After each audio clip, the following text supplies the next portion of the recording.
The state uses money from a gasoline tax to maintain and fix roads. More fuel-efficient cars combined with cars that don't use gas at all mean less money for road repairs. Now the state wants feedback on a proposal to eliminate its gas tax and levy a per-mile road usage charge that all vehicle owners pay.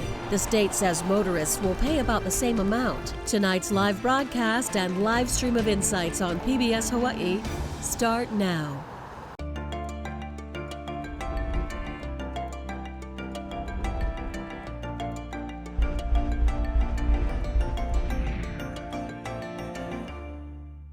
Aloha and welcome to Insights on PBS Hawaii. I'm Yenji Denise. The state's portion of the gas tax in Hawaii is 16 cents per gallon. That money goes toward highway maintenance, repair, and improvement.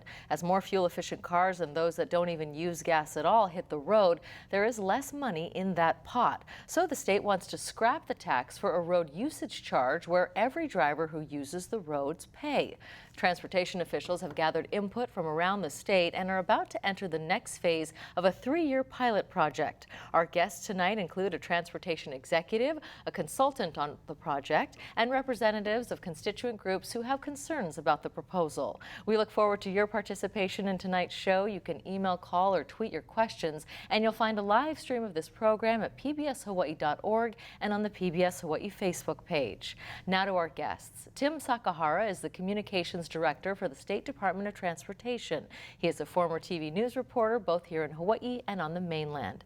Jinjing Fernandez is with D. Tarnanian Consulting, which has been contracted by the state to manage the pilot project. She has nearly 20 years of experience worldwide in transportation, communications, and engineering industries.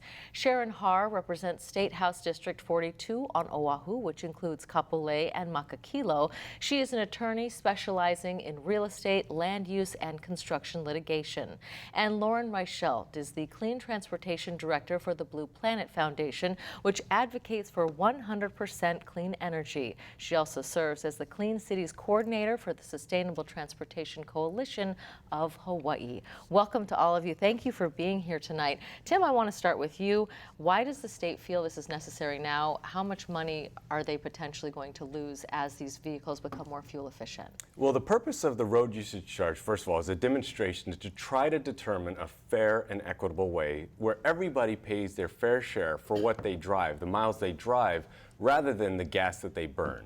So the way it works now, the gas tax is actually the biggest source of revenue for the highways division right now. But we know that the cars are getting better miles per gallon. Some cars don't even need fossil fuels, and that's fantastic. We fully support that. The department and the state fully supports that. And we want to keep that going. But in the same token, you still have to pay for the operation and maintenance of the roadway system. And so the road usage charge is one of those proposals that is being studied just to try to determine if it would work in Hawaii and if it would be fair, spread out for all drivers. We have some graphics on just how the gas tax goes into the state highways fund revenue. We could take a look at that now. The fuel tax there is 30% of the funding. And if you look at the gas price breakdown, this is from 1 year ago, but the prices haven't changed all that much. The base price there, $3.27, that was in September of 2018. The state fuel tax, as we said at the top of the show, 16 cents a gallon.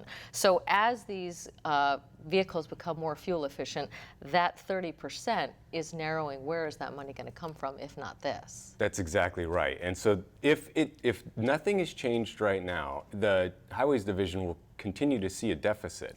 And that's not good for anybody, no matter what car you drive, because everybody, whether it's a fossil fuel car, a hybrid, an electric car, all those drivers can appreciate and would rather drive on good, maintained roads, have potholes filled, have guardrails, be safe, have the street lights operable. So that's the point of this.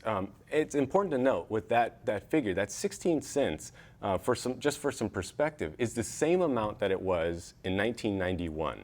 Right? So the fuel tax is the same as it's been since then, but yet construction costs have doubled in that time, right? And so anyone who owns a business would tell you if the largest source of revenue has stayed the same since 1991, 28 years later, it'd be tough to grow your business if expenses go up but revenues continue to stay flat or decline. But in all fairness, Tim, Please jump on in. In 2010, the legislature, in fact, we actually increased the vehicle weight tax as well as the vehicle registration fee, as well as the rental car surcharge. And so those are the three other dedicated revenue sources beyond the fuel tax. And so those are the four dedicated revenue sources that make up that comprise the state highway fund. And so while the gas tax has not actually increased, the fact of the matter is that the legislature did increase other types of funding that go into the state highway fund. And I know your constituents have some concerns about this. Tell us about that. Well, obviously, Yanji, what we do is we look at models on the mainland. And what happens on the mainland doesn't always work here in the state of Hawaii. And I think this is one of those situations, you look on the mainland, and the reason this program may be successful on the mainland is because oftentimes you have in the urban core, it's the inner city, right?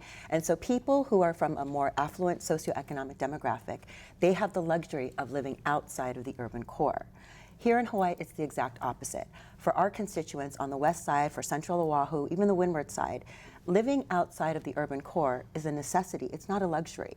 And so now, if you're telling our constituents that they are now responsible for having to pay per mile, this now puts them in a situation where they're feeling government has already nickeled and dimed them to death. They don't understand where their hard-working taxpayer dollars are going, and they feel that once again government is just constantly, because of the cost of living, continues to fail them. And so people are angry on the west side. As Jingjing knows, we went through this at the first community meeting, the first outreach meeting. People in Kapolei, and I think from the west side and central Oahu, were livid about this idea, this proposal. But don't they use more road? I mean, just by virtue of living farther away? Well, I think what you have to remember is not all roads cost the same amount of money. If you look at the number of vehicle miles from the west side versus the windward side, it's no secret that tunnels actually cost more money. Let's look at what just recently happened at the Poly and how much money that cost for us to fix that. And you look at the population on the windward side versus on the west side. We're talking about over 300,000 people living in central and west Oahu versus 80,000 people living on the windward side. So if you look at the inequities there, I mean, it costs more money actually to fix those tunnels than it is to fix the roads out on the west side. And so it's not about it's not necessarily about the cost. It's really what you're looking at in terms of fairness. And for people from the west side, they would be paying the brunt of this road usage charge. Tell us what you're studying and how that bears out. Sure. So we started with the feasibility study and looked at a lot of these issues and concerns, one of them being low-income households and also long-distance drivers. And the initial studies showed that actually a lot of the brunt that's being borne right now is actually by low-income and long-distance drivers because of the fact that people already are paying the gas tax. And these folks are already have vehicles that are older and also less fuel efficient. And so the idea here is if we were to look at replacing the gas tax with something like a road usage charge, does that actually make it more fair in the long run? As vehicles start, as a fleet, become more fuel efficient, is there something where we can stabilize the funding yet still have a very fair system in place where people are paying by their usage? Tell us a little bit about the feedback that you've been getting. So it's been very interesting. One of the things, as Representative Har said, Hawaii is very different from mainland. And so that's one of the things we really wanted to drill into because of the fact that there's a lot of studies that have been done elsewhere, but is road usage charge really applicable here in Hawaii? And so things that we heard are, for example, like tourism. That's something very unique to Hawaii. Also, Hawaii has counties, and a lot of other places don't really have that state and county responsibility for different roads. And so we're looking at all the issues that really make Hawaii unique so that we can take a look at it in the pilot and also the analysis. You have a concern about this, but you're coming at it not necessarily from a socioeconomic standpoint, but more of an environmental standpoint. Tell us about that. Sure. So a couple of things. So Tim had mentioned the HDOT budget, but while vehicles are becoming more fuel efficient and electric vehicles are coming on the road, we're also selling a lot more SUVs, trucks, and vans. It's up 20% of the market in the last 7 years. So we're not decreasing the amount of gasoline that we're purchasing. And there's less than 1% of the cars on the road are actually electric vehicles. So if you assume $80 per car every year, that $800,000 is really a drop in the bucket as far as the entire budget goes. So, if we're looking at a future where we're 100% renewable, we still have to get to that future. And to be disincentivizing fuel efficiency, which is essentially what this would be doing, the way it's being tested out now as a flat fee across all vehicles, any car that's that's 20 miles per gallon or more fuel efficient will actually pay more on this system. Meanwhile, any car that's less than 20 miles per gallon is going to be paying less. So the least fuel efficient cars on the road that are polluting the most, and also tend to be larger and heavier because they are those trucks and SUVs, they're actually going to make out better in this deal than folks who have either invested in very fuel efficient cars because they want to save money on their commute, or have invested in electric vehicles because they want to help us mitigate this climate challenge that we're kind of all facing right now. So really the disincentivizing of fuel efficiency is a huge issue. Another thing that we do recognize here is that, once again, we're tying our funding source to something we want to disincentivize, which is almost maybe a bigger issue, taking sort of a macro step back. But historically, we've tied our funding to gas, and we don't want to be selling more imported petroleum. That's why we're going 100% renewable. And by shifting to a per mile system, we're paying for the miles that we drive, which is contributing to congestion and pollution as well. So we want it's actually the state's goal is to be reducing our VMT, to be reducing our petroleum use in the transportation sector, but then we're tying our funding to those things at the same time. And so there seems to be a mismatch there. I want to bring in some of the viewers on this tonight, and Tim, this one is for you. Will the DOT go ahead with the road usage charge, even if it does not have wide public support?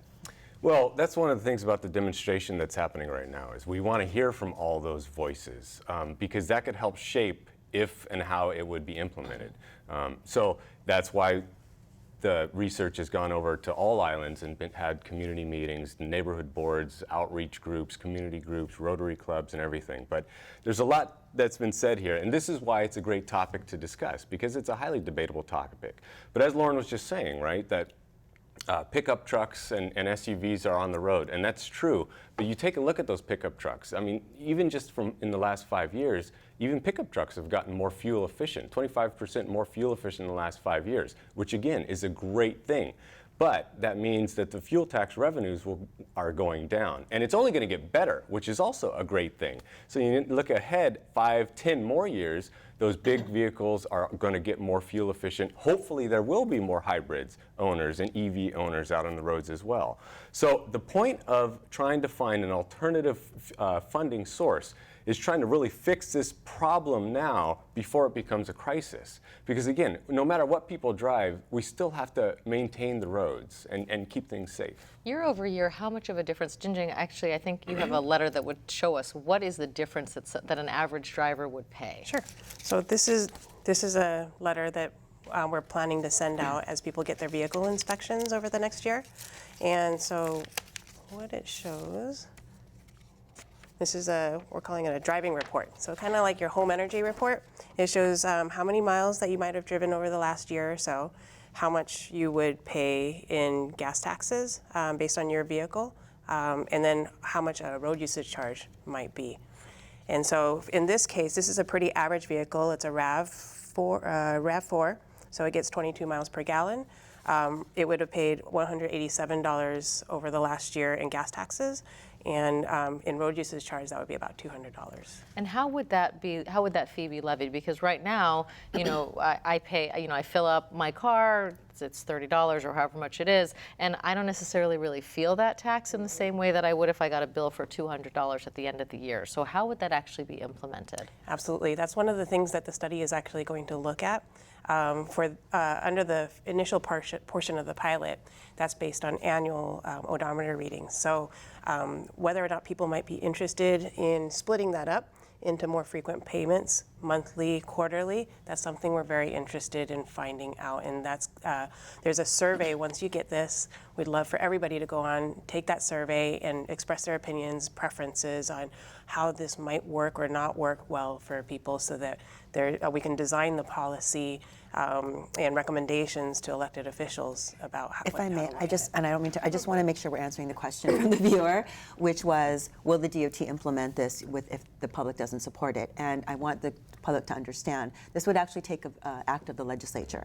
So after this 3-year pilot program, there will be presumably an evaluation report, and based on the report from the volunteers that participated in the program, the Department of Transportation will then put together recommendations to make to the legislature.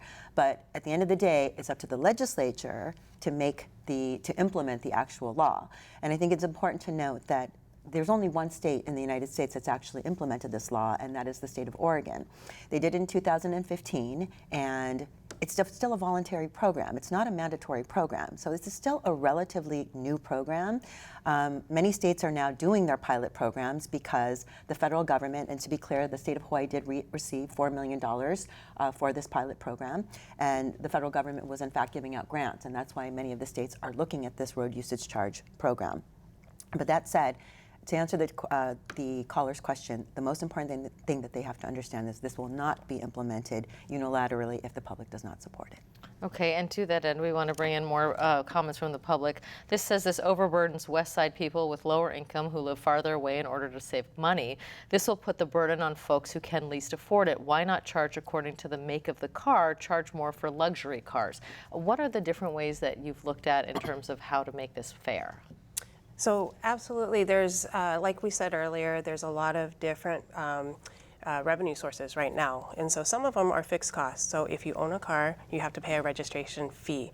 And so there are components that take care of the fact that for car ownership, the cost of living in Hawaii is actually already very high. So just simply owning a car shouldn't mean that you have to pay a really large registration fee. And so the gas tax, and hence the road usage charge, is trying to take care of kind of the utility component of that. So the more you use of the roads, the more you pay into the roads. So you add that all together, and then you've got a comprehensive policy that kind of takes care of all the different aspects of transportation funding into something that could be stable in the long term. And it's also important to point out too that some of the research has already shown that the low income and the rural drivers are the ones that have the lower model cars, the less fuel efficient cars, and they might not necessarily be able to afford the car that gets a better miles per gallon. So in a lot of cases, the lower income or the rural drivers can end up saving money under the road usage charge, especially if they're not able to buy, if their car is one of those older, less fuel efficient cars. So the perception is that it's going to hurt or punish the rural or the low income, but in reality, looking at the research, it could actually save them money depending on their circumstances and the vehicle that they drive. Is that $13 difference that you showed us in the letter, is that pretty average? Is that what people can expect, somewhere between $10 and $20 a year? So if you take a look at the average vehicle in Hawaii, they drive about 10,000 miles. So what it really comes down to is what your fuel efficiency is right now. So you could actually end up, if you're not paying into the gas tax right now and you're driving the average number of miles, you could pay $150 more a year or so. Or on the other side, if you drive a low fuel efficiency vehicle like a heavy duty pickup truck, for example, then you might actually pay a little less than that average. So it really depends on your circumstances and how much you drive. So much of this is supposed to be on fairness. Don't you think that if you drive an electric car, you still deserve to pay some portion of these taxes? I think that there is a way to structure this where you both incentivize fuel efficiency as well as fund the highways fund. Whether that's incorporating fuel efficiency and cost of the vehicle into it, so that luxury vehicle owners are charged and folks that are driving gas cars that are not particularly fuel efficient. But there has to be a way to incentivize purchasing these electric vehicles and purchasing fuel efficient vehicles. you know, the state has these clean energy goals, and we talk as though there's all these incentives in place already for electric vehicles, but essentially there's free parking in public lots and there's HOV lane access. And both of those are set to sunset next year, at which point we don't have any state rebates. There are a lot of policies across the country that are a lot more incentivizing than we have here. And, you know, what we say and what we do are two different things at this stage. And so we really need to back the statements that we're making for clean energy as a state. I don't disagree with anything Lauren has said. I think, you know, she's 100% on the mark.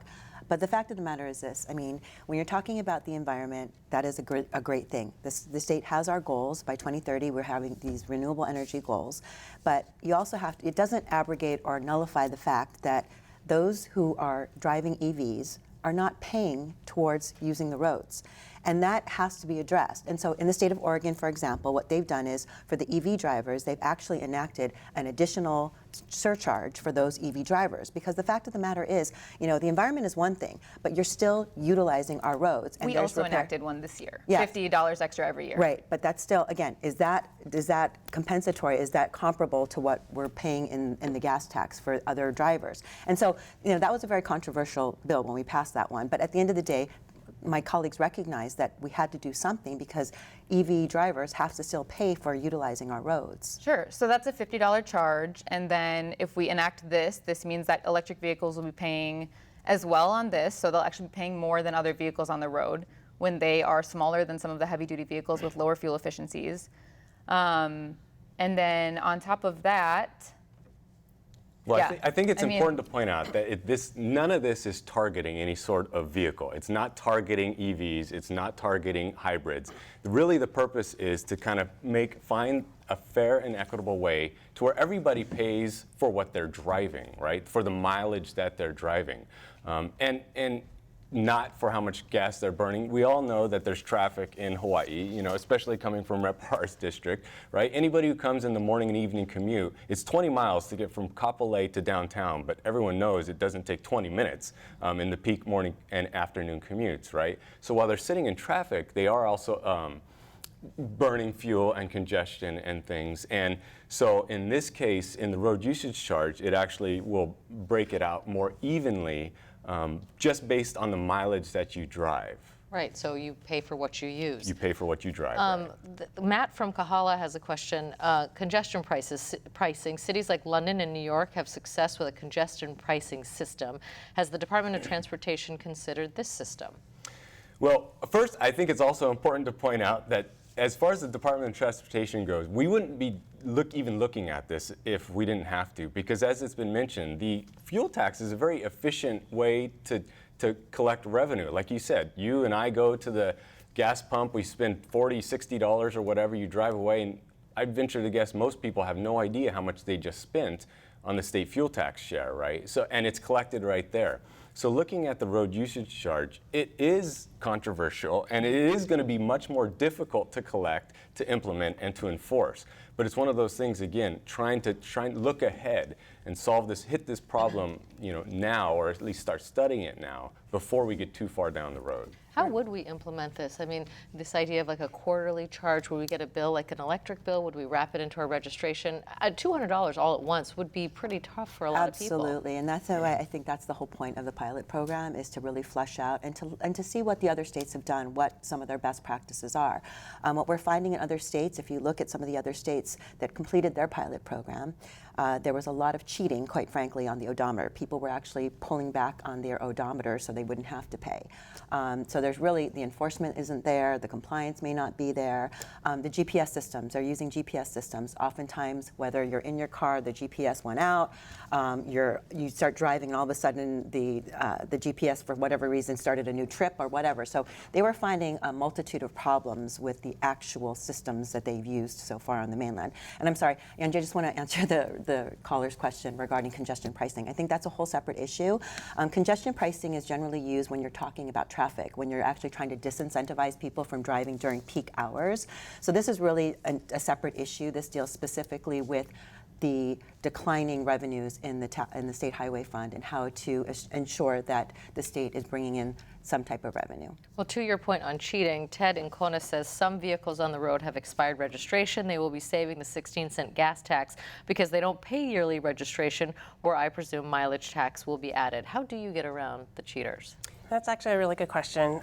So in actuality, there is not that much cheating when it comes to odometer turnback because there are large penalties for it, and so it's not worth it. Some people do it when they want to sell a vehicle because that's when you might actually want to try to save money on it. But we've seen that turning back odometer is less than 1%. There's prison time that can come with it. There's state penalties. There's federal penalties. And so actually none of the road usage charge programs to date have looked at enforcement because of the fact that they're either pilots or they're voluntary programs.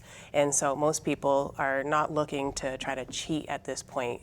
The pilots are looking theoretically at how to enforce a road usage charge. And there's a lot of things that can be done in that sense. So the nice thing about Hawaii is that we have a vehicle inspection where we are looking at everybody's odometer reading with their safety inspection.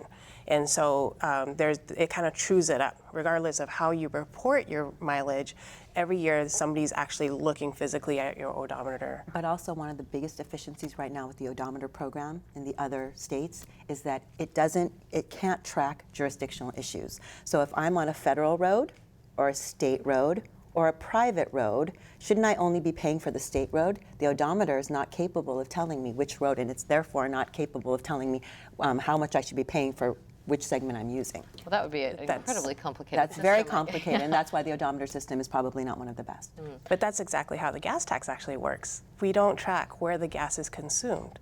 And so it's exactly the same thing, depending on, the gas tax actually was meant to be a proxy for how much you drive. So it was kind of like a road usage charge in the first place when all vehicles pretty much got the same fuel efficiency.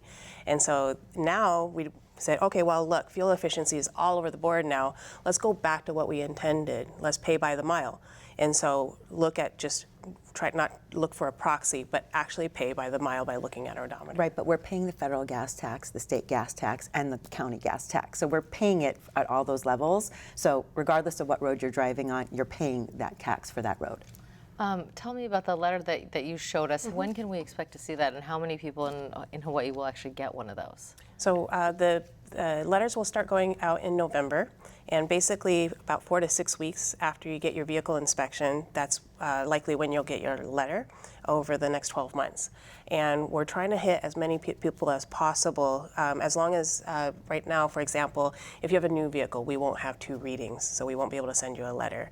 We're trying not to send too many letters to people, so if you're a multi-vehicle household, we'll try to minimize the number of letters that are sent out. So we're trying to aim for 500,000 households if possible, and try to reach as many people as possible with this outreach information, just to let them know about the study, let them know that we really want to hear from them about what they're seeing on the paper, if they have questions, and just a little bit more about transportation funding so we can have an educated conversation about it.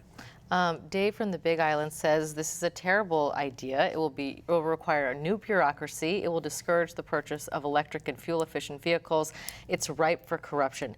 Do you think that this is enough of an incentive to actually push people to buy a different kind of car? It isn't huge, but it is just kind of another step in a direction that's not pro fuel efficiency or fuel or electric vehicles. We did just have that $50 charge put on, and this is kind of tacked on top of that. It is something that people think about. They don't pay for gas. They save on those taxes. Of course, I do think they should be contributing, but I think that there are other systems we can be looking at other than this, or we can still be incentivizing electric vehicles. Essentially, I understand this is just a pilot, but if this were to go through and be implemented in 10 years or however long it would take for this to actually come to fruition, it would have to be complemented by some sort of policy to re-incentivize fuel efficiency and reestablish that dynamic, because right now fuel efficient vehicles do save because they don't have to buy as much gas, and that's great. So whether that's a carbon tax or whether that's a tiered system based on fuel efficiency, whatever that might be, just creating some sort of complementary policy if this were to go as a flat fee. David in Waipahu has a question for you, Tim, wanting to know, have you considered any other options beside a road usage charge? I mean, we saw those numbers at the top. The money has to come from somewhere. If not the road usage charge, then what? Well, there are, the thing about this, there's a lot of different ways you can go with it. I mean, there's road usage charge. You could have flat fees for various vehicles, whether EV, or even if you wanted to have like a gas guzzler, something that gets 15 miles a gallon or less, also has a flat fee to try to phase those vehicles out as well. Although that could also be construed as picking on the low income or the rural as well, right? Because that's where a lot of the big vehicles and pickup trucks are as well. So you have to be sensitive about any sort of fees that you do tack on, but there are a lot of different ways that can go. Fortunately for us, again, we're not trying to sell anybody, and it will be up to the lawmakers to make the hard decisions on what would be the best or most prudent or fair way to implement it, and if there should be anything else tacked on to it, or a fee here, or something else there, either to collect that extra revenue. What have you heard in support? I mean, we've heard a lot against this, but what have you heard in support of this as you go out into the community? What are people saying that is positive? Some of the quieter folks in the groups have often come up after the meeting and said, I think this is a really great idea. We're really glad that the DOT is looking at this proactively. So there's a lot of support for the project and the fact that they're looking ahead for some sort of a stable funding mechanism. And this is something that they've seen a lot of other states do. And so people are kind of glad to see that even if we do achieve our state goals of being more energy, cleaner energy and fuel efficient, that there is some way to make sure that our roads will still be taken care of and we have roads that everybody can kind of enjoy smooth rides on. Sarah in Kaneohe thinks that the fees are actually too low. She and her husband drive electric cars and feel they don't pay enough. All fees should be increased for all cars, weight, registration, all fees, she says. How did you come up with the formula in terms of what to charge? So for the study, the rate that was chosen was simply a switch in the mechanism. So it's not looking to increase revenue. It's simply to take a look at what's brought in by the gas tax, and the rate was set so that it brings in exactly the same revenue, so based on the average vehicle. And so that turns out to be the 16 cents per mile gas tax converts to a 0.008, 0.8 cent per mile rate. But you said that the fees haven't gone up, I think you said since the 1990s, is that right? The fuel tax. Well, the fuel tax is the same as it was in 1991. In 2007 to 2015, it did go up 1 cent to 17 cents, but in 2015, that 1 cent got repealed, so it went back down to 16 cents. So there was a spell in there where it was 17 cents, but now it's back down to 16 cents. So even with this, I mean, will it be enough? Well, that's the thing. Even with this, it's not like this is going to make a lot of money for the DOT. It's really just staying the same. But the point is that if we don't do anything now and we don't have this other revenue, the fuel tax, and it kind of gets back to the last question as well, are there alternatives? Well, the alternative is to keep the fuel tax the same, but it's going to have to double by the year 2030, 2035 comes around, just to stay even, just to stay flat from where we are now. And that could also be construed as now all of a sudden the low and income are still even paying more of the brunt because now they're paying even a higher fuel tax. How do we balance these books?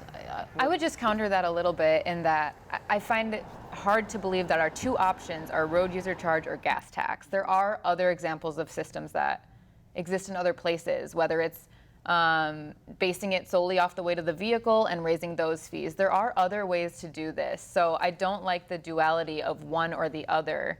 When callers are asking are there other options, there are other options that could be explored. And there are, but none of them are going to be simple. They're all going to be controversial like this. I mean, the congestion charge would be controversial. If they're toll roads, it would certainly be controversial. And most likely not an option here. That's another situation where it might work in the mainland, but it's not going to work in Hawaii, right? So yeah, there's other ones, but it doesn't make it any easier. They're all going to be very difficult, but that's the reality we're in right now. And again, we're just trying to fix this and address this issue before it becomes a crisis. What do you think is a better way to go? I know that you said that you heard from your constituents and they feel like they're being targeted. What is a way to make sure that the DOT has enough money while not necessarily targeting communities like yours? Well, I think first and foremost, we really do have to look at our 4 dedicated revenue sources. One of the issues that I've always advocated for is raising the rental car surcharge. Here in the state of Hawaii, if you rent a car, you pay $7.50 a day. In other states where the tourism is the #1 industry, they're paying up to $19 a day. Now, the issue here is that it can be cost prohibitive for our neighbor islanders, and we obviously don't want to do that. But that's definitely something I think we should look at. We have been looking at raising the rental vehicle surcharge. But one of the biggest issues right now with the road usage charge that the other pilot programs are finding in California, one of the biggest criticisms was that they weren't capturing out-of-state drivers or tourists. And with tourism being our #1 industry, our tourists they utilize our roads, they cause damage to our roads, and if they're not paying via the fuel tax or via something, how exactly, why we're not capturing that tax, that fee from them. And so one of the biggest issues I have, like if you look in 2018, look at our numbers, we had 10 million visitors to the state of Hawaii. And so according to the Hawaii Tourism Authority, if you look at, depending on where the visitor came from, generally 80 to 90% of our tourists rent cars here in Hawaii. Take 85% of that, of 10 million, that's 8.5 million drivers who would not be charged the road usage charge. That doesn't make sense. That is a major deficiency of the program. And these are the kinds of things that we have to look at and address. And if we cannot, then this is a program that should not be implemented. Don't they pay the road usage charge because the rental car companies will inevitably be paid, will charge that fee and then pass it on to their customers? Well, again, the rental car surcharge is still a separate dedicated funding source, and that is something that comes into that still comes into the state highway fund. But again, the fuel tax is what accounts for any type of road maintenance, repair, usage, those types of things. And so if our visitors are paying for that they're not paying for that via the road usage charge, they're just simply paying that simple tax, which is the rental vehicle surcharge. So they still have to be contributing towards paying for the roads, which they won't be. What about charging visitors a little bit more? Yeah, well, and it is important to point out the rental cars will have to pay the road usage charge, whether it comes from the rental car company, paying it just outright and raising maybe the cost per day, or somehow passing it on to the customer that's renting that car. So that is a factor. As far as charging the visitor, certainly, that's been looked at and done. We do appreciate the legislature for raising the vehicle car rental surcharge as well. It's something we supported, and if the Department of Transportation would certainly look at any proposal to place more of the burden on the visitors. If that came up at the state capitol. Chemo in Hilo wants to know, why not just find a formula that charges electric vehicles an equivalent charge and not disturb the taxing for other cars? It doesn't sound like that would be enough to offset these revenue losses, and it goes to your point of trying to incentivize people to be more environmentally friendly. I think that HDOT would agree that this is not because of electric vehicles explicitly. It's fuel efficiency across the board is the conversation that they're having. But also, I think we're taking for granted that we're going to reach our goals. Climate change is a serious impending issue, especially for us here in Hawaii, and we need to be addressing that in the short term. We don't have a long time to sort it out. So we need to get to 100% renewable ground transportation. And in order to do that, we need state to incentivize that. So tacking on fees or going specifically after electric vehicles, that's not the solution here. Akiko in Punchbowl says that she is an 85-year-old with a big old car. She likes the usage charge as she does very low mileage with a heavy car. I mean, for seniors like her, this would actually be a really good thing. Well, right now, yes. Under the gas tax, she may actually be paying more than her fair share because she drives a fuel inefficient vehicle. And so that's really what it comes down to, is kind of what kind of vehicle you're driving. And then in the long run, we'll still have the roads and the network that everybody needs to move around on the island. Representative Hart mentioned that this is a $4 million grant paid by the federal government. You've just finished year one. Tell us about the next 2 years, what we can expect from the project. Okay, absolutely. So the first thing is the driving reports. They're going to be sent out over the next year. So as people get their vehicle inspections, they'll start getting these driving reports. We'll take in the survey results and start to analyze them. At the same time, we're also going to be recruiting for the technology portion of the pilot. And so the vehicle inspection, that's on an annual basis. And there are other technologies that have been tried in other states. For example, a plug-in device that will just automatically report your mileage. So maybe it makes it more easier to make more frequent payments because it's constantly kind of reports how many miles you've driven. So you won't have to actually constantly be going back to your vehicle inspection or something like that. There's also one that reports, has a GPS in it. So it reports where your miles were driven. So that one of the exemptions that other states have looked at is maybe exempt private roads or off-roading miles, so that those miles aren't charged a road usage charge. Don't you get into some privacy concerns there? I don't know how I would feel about everybody getting to have a GPS in my car. It's completely optional. That's why it's one of the options. So should somebody be interested in reporting or where they're driving for the benefit of that exemption. But otherwise, there's always the backup of the vehicle inspection. And then third technology is you take your smartphone and just take a picture of your odometer. No location information shared other than maybe where the photo was taken to ensure that it was a Hawai'i odometer in the right place. So that we're recruiting volunteers, 2,000 volunteers. Hopefully we get maybe 500 from each of the islands so that we get representative samples of what people think that they like. They've tried it. We found that once you get hands-on experience, then your feedback is that much more relevant to how you might want to see a road usage charge designed. So, yeah. And Yanji, you did touch upon something that the other states are finding. Because of the data security and privacy concerns with the GPS tracking system, many states are having to deal with that because people are not comfortable with government knowing exactly where they are, what time they're there, where they're going, et cetera. And so what some of the states are now having to do is hire a third party. That costs, and this adds to another issue that I have with the road usage charge, which is the fact that the administration of this program would actually cost more money than the fuel tax. So wouldn't this be wrapped though into your vehicle inspection, and so they're doing that anyway, they're getting that reading, it doesn't really add any extra burden? No, it does. In the state of California, to administer the gas tax, for example, it's only, their cost for the state is only 0.5% of their total tax revenue from the gas tax, whereas to collect the charge from the road usage charge is actually costing them anywhere between 5 and 10%. So it's the mechanism in which you choose to do it, and hopefully if we were to go in that direction, we would try to do the least cost, we'd try to obviously go, the most cost-effective route. But that said, that has been one of the major pitfalls of the road usage charge is the administration of the program. It's actually costing more. And it's, as Tim said, this if there wasn't the issue with the gas tax declining, then basically the gas tax is the least expensive way to collect a tax out there pretty much. It's gathered, it's collected from the distributors, so there's not very many people you have to collect from. So, it's in the 1% range. But given that everybody's starting a decrease in the overall revenue, there really is no alternative other than to look at other options. And so Hawaii does have the benefit that we already have the vehicle inspection odometer read built in. So that's why there's actually a lot of eyes on how Hawaii does it, because some states don't have vehicle inspections, others have emissions inspections. And so does this process actually help to bring down the price to something that actually the administrative cost is really low?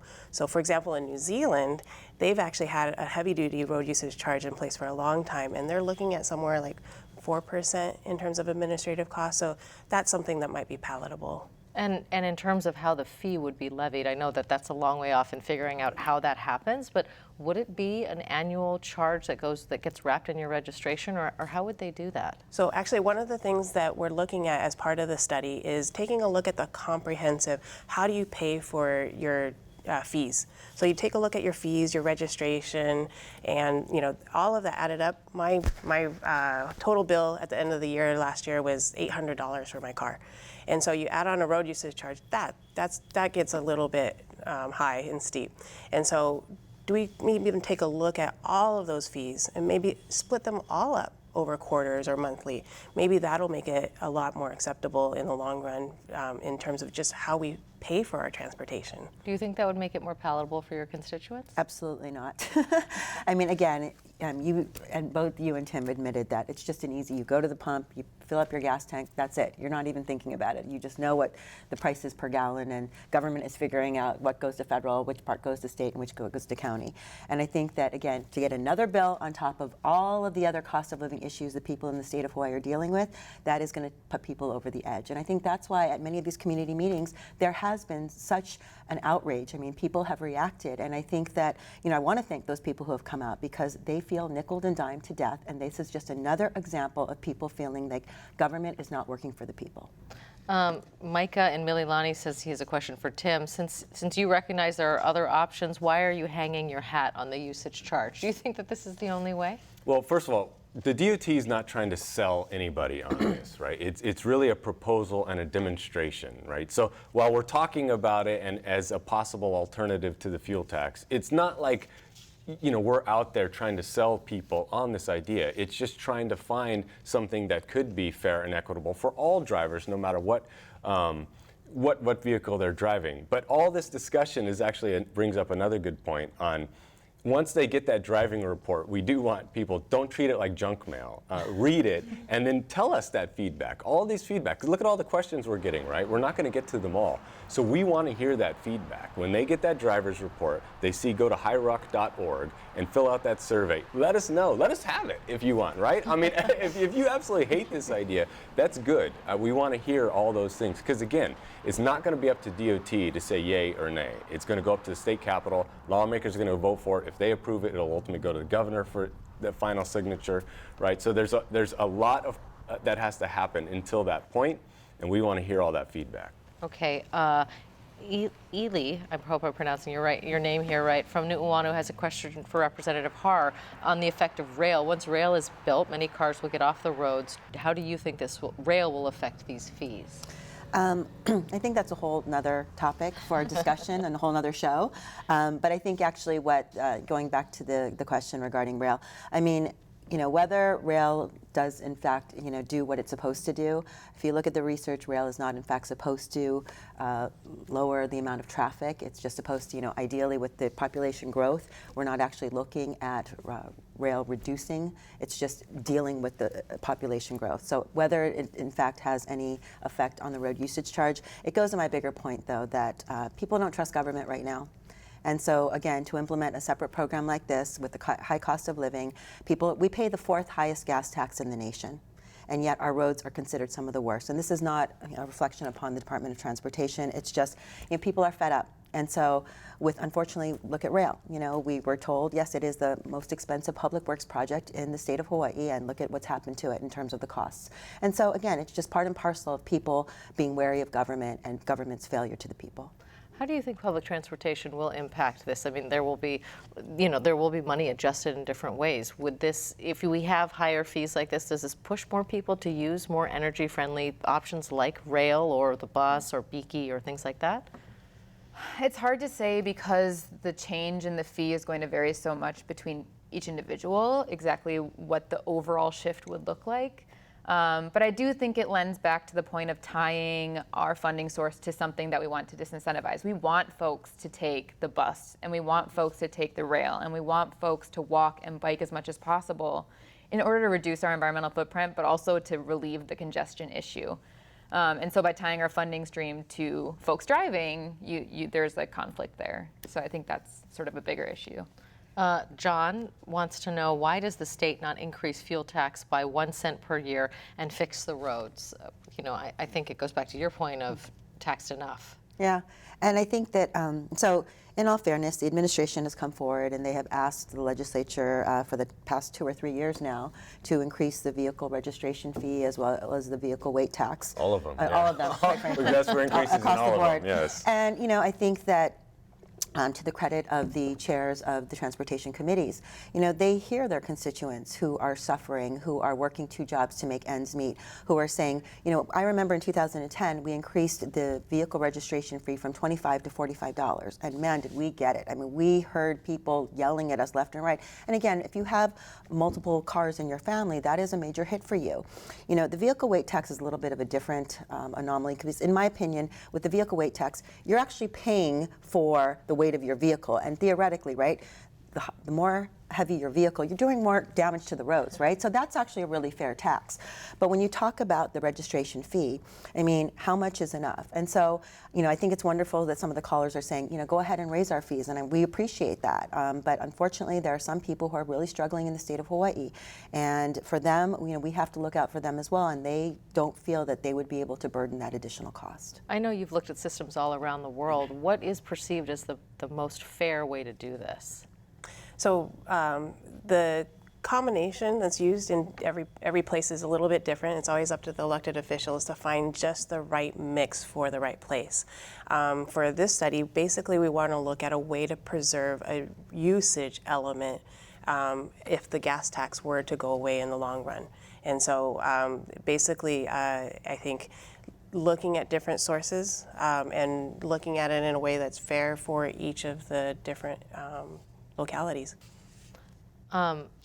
This says, are tolls another option for Hawaii state roads? Seems more fair.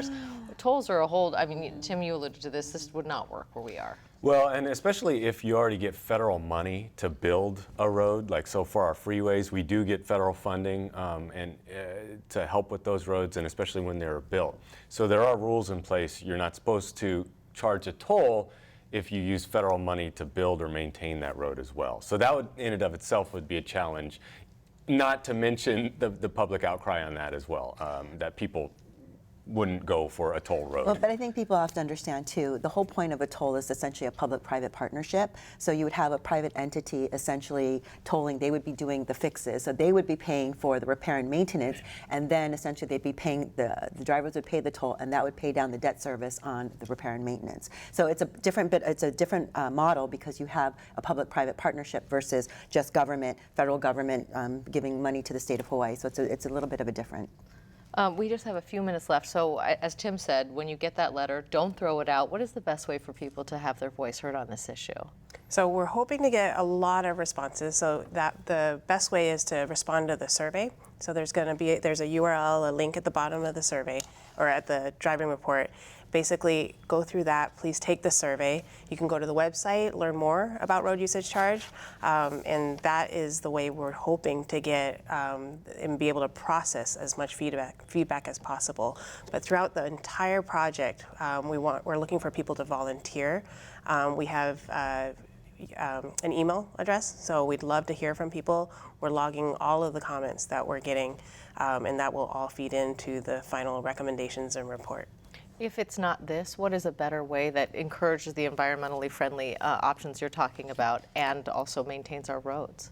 I think that also takes more research. It's very clear that this is very complicated, but I do think that there's a way, if this is the route that we want to take, that there's a way to then reintegrate incentive for fuel efficiency and offset the burden for low-income folks in Hawaii, whether that's a rebate at the end of the year or if that's just sort of leaving certain people out of that or decreasing those fees for certain people. So I just think that the way that it is in the simplified version, simple is not always the best way, and that we should consider how to best tweak it and make it effective, but also not harm our clean energy goals, and at the same time, as the representative is concerned, not harm our lower income residents. What do you say to them tonight? Again, first of all, I want to thank DOT. They have done a great job. I think that they have gone out to the community. They have listened to the people.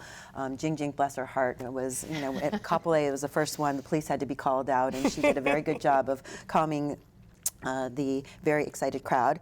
But that said, they've done a very good job in going out. They really do, as Tim said, the Department of Transportation wants to make the effort. They want to hear from people. I think that government is only as good as the people who participate in the process. And so this is a controversial issue because if enacted, it will impact every person who drives in the state of Hawaii.